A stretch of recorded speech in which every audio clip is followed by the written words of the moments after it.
bank as a CIO as well. And for the past 2.5 years, I, with my amazing partners, are building TradeBP, which basically is a banking hub for finance services, which means if a business wants, and that is our case study today, if a business wants to launch a Web3 platform and he needs to manage his assets, he doesn't need to know about this. He needs to verify that he has the tools, the techniques, and the protocol to execute this. And this is what we're going to talk in hands.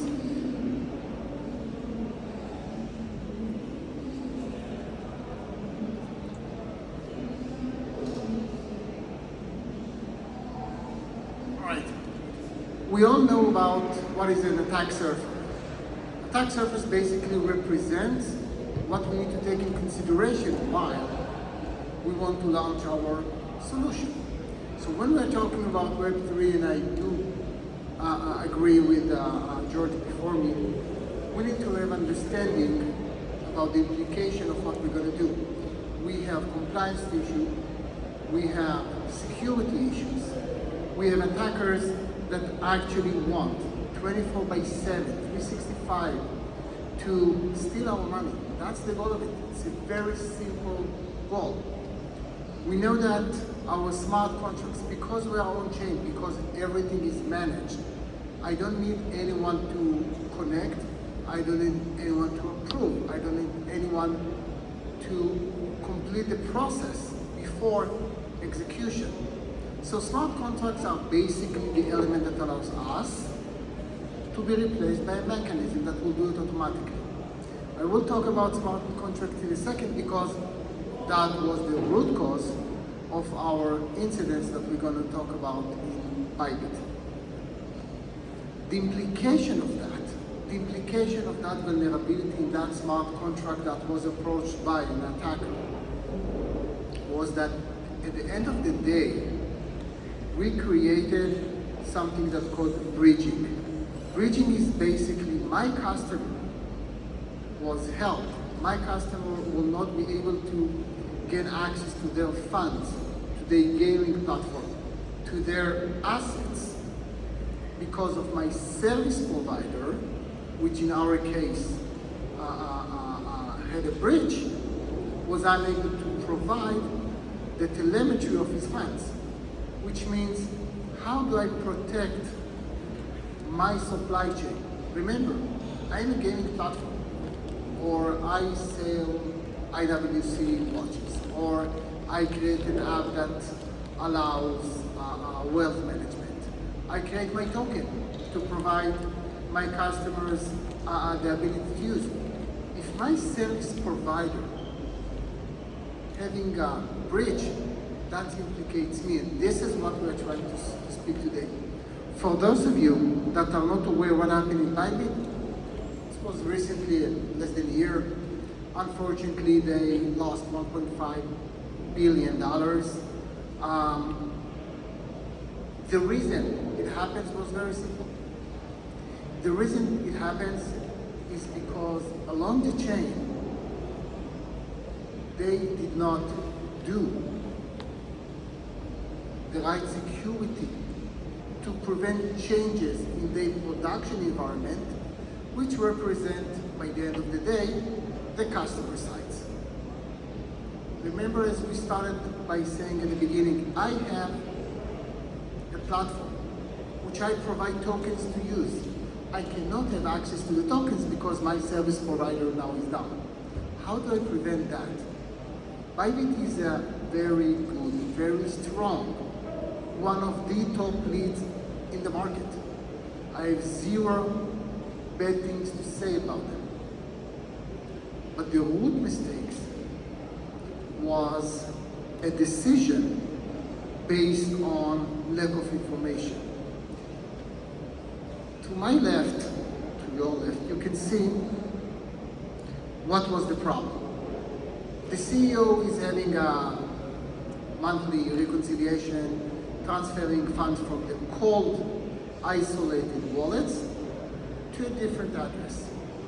The problem with that is that the entire 4i principle that he did was based on what he sees.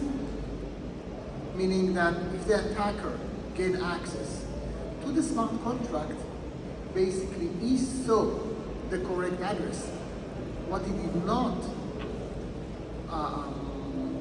pay attention is the amount, because the aggregated amount was much, much higher than what he was thinking he is sending. What the attacker had done was very simple. In a smart contract, I have something that's called delegation. It's very known. If I'm going to use Bitcoin, I'm going to use UTXO because I don't want to spend money. Gas money costs money. I don't want to pay that, so I will aggregate a number of transactions to one, and then I will send it. In our smart contracts, moving funds from cold wallet to cold wallet, allegedly, the only thing that the attacker had done was changing the address behind the smart contract. That's it. The CEO saw the correct address. He was not aware that somebody had access to his production, which makes no sense why someone would have access to production.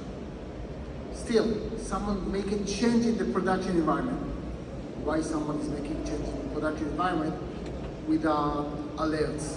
Putting that aside. He masked the address, he enabled the delegation, and by the end of it, what he did, and that is the pain point, the withdrawal process was sent to everywhere. Now, ask yourself a very, very simple question. Why, when you're sending from your private account funds, you are doing all the checks and balances, and doing it on the corporate level, you are not? Why you are not sending 10 euros and then sending 100 euros and then send the rest of the amount before executing it? What is the reason behind it? Why the designated wallet was not verified? Check, correct. The CEO came and looked at the screen, he saw the correct address that he thought he is, and he sent it to the wrong address. Still, check, but not verified. And that is the root cause of what we are engaging today. In my past experience, building eToro, which is a huge, today is on NASDAQ, and they are doing well, and even building WearBank in their place. We always have the same mechanism as we have in SWIFT. After the Bangladesh incident in New York, when they stole $981 million, by simply sending $99,999 per second for the entire weekend, because it was under the threshold. Why today, in 2025, a company is sending funds without verifying? This is where everything comes together. Remember, me as a developer, at the end of the chain, connected to TradeBP to launch their Web3 platform. Yes, they will have screening, they will have KYT, they will have sanction checks, they will have travel, they will have everything. But the only thing that they need to require, which is not on that list, is visibility. They need to, at each and every point of time, need to be able to see, to retrieve logs on-chain and off-chain for transactions, the source of it, the destination of it, and then verify what happened in the on-chain itself. Connecting the dots together would prevent that. And this is what happened today. This is why we had breach. This is why my customers had loss of data. Eddie, how much time do I have? Eddie, how much time do I have? Out? 2 minutes? All right. So just to wrap up, because it's important for me to share with you. The attack vector was very simple. We all understand that they have access to production no one will allow anymore. Delegation feature, if you think that they will stop, each and every company in the market will stop doing it, you're wrong, because that saves money. Money always the most important thing. The address was masked. I don't care about this is the check. I need to verify. It's two different silos. It's two different languages. And yes, when a breach happened, that is a reputational damage. And this is why everyone in this room is always thinking, how do I protect my customers? How do I verify that they have the access immediately? Even if I just launch a tokenized asset that I want to put in my gaming platform that I will provide rewards. That is the main goal of what we want to do here. Before wrapping up, the lesson learned from Web3 gaming is very, very simple. Start at the end. Start at the customer side. Prevent breaches. Because if a breach will happen, the regulator will knock on your door and says, okay, how did you protect your customer funds? How do you verify that you have transparency? Manage transfer per token. I know it's a bit hard, but that is the risk appetite. If you're gonna be able to say, okay, my max loss is gonna be N, which is a number, and you're saying, okay, that's the max per ERC20 token I created by Bitcoin, by Ethereum, and that's the max that I can lose, that is something that is manageable, and it's based on risk appetite. Dashboard. When I'm referring to our customers, my customers, TradeBP customers, are the merchants. They need to have their dashboards in place. They need to know the risk appetite of the funds came in and the funds goes out. There is a risk for the KYT, for travel rule, which previously we mentioned about Mika. They need to understand the exact chain and they need to see it in one place. As I started by saying, in gaming, trust is the currency.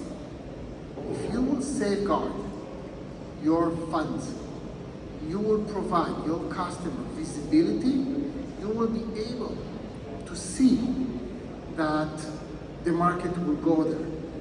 There is no secrets in Nika. They are just enforcing the same financial structure from the financial regular world to the on-chain. That's it. That's the only thing that we are doing.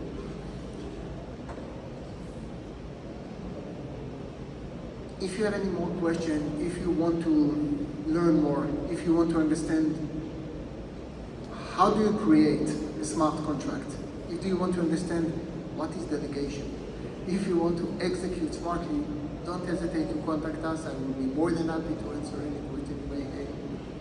Thank you very much for